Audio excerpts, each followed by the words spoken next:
ସାଙ୍ଗମାନେ ଛୋଟ ଛୋଟ ପିଲାଙ୍କ ସାଙ୍ଗରେ ନା ଏମିତି ମୋତେ ଲାଗିବାକୁ ଭଲ ଲାଗେ, ତାଙ୍କୁ କନ୍ଦେଇବାକୁ ଭଲ ଲାଗେ, ହସିବାକୁ ଭଲ ଲାଗେ, ଚିଡ଼େଇବାକୁ ଭଲ ଲାଗେ। ତ ଆଜି ମୋତେ ବହୁତ ଖୁସି ଲାଗିଲା ତାଙ୍କ ମାନଙ୍କୁ ଖୁସିରେ ଦେଖିଲି ଆଉ ବେଲୁନ ବାଣ୍ଟିଲି, ସେମାନଙ୍କ ଖୁସି କହିଲେ ନ ସରେ। ବହୁତ ଖୁସି ହେଇକି ସେ ଘରକୁ ପଳେଇଲେ। ତ ମୋର କେଉଁ ଦିନଠୁ ଇଚ୍ଛା ଥିଲା କଖାରୁ ପଡ଼ିକି ପକୋଡ଼ି ଖାଇବାକୁ। ମା ବଢ଼ିଆ ପାଗ କରିଥିଲା, ତାପରେ ସେ ପାମ୍ପଡ଼ ଛାଣିଦେଲା।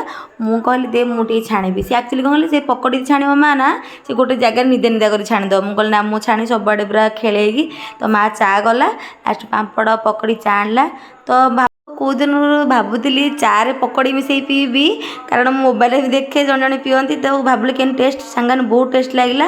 ତ ପକୋଡ଼ିରେ ଖାଇସାରିଲା ପରେ ମା ବି ସେ ବି ଖାଇଲା। ତାପରେ କହିଲି ମା ଭୋକ ହଉନି, ରାତିରେ ଆଉ କିଛି ଖାଇବିନି। ମା ପାଟି କଲା, ଭାତରେ ଯୋଡ଼ିଏ ଭାତ ଖାଇଦେ।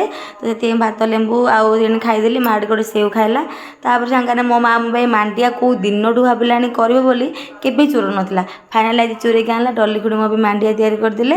ଆଜିର ମିନି ବ୍ଲଗ୍ଟି ଏଇଠି ରହୁଛି। ଭିଡ଼ିଓଟି ଭଲ ଲାଗିଥିଲେ ସବସ୍କ୍ରାଇବ୍ କରି ରହୁଛି। ଜୟ ଜଗନ୍ନାଥ।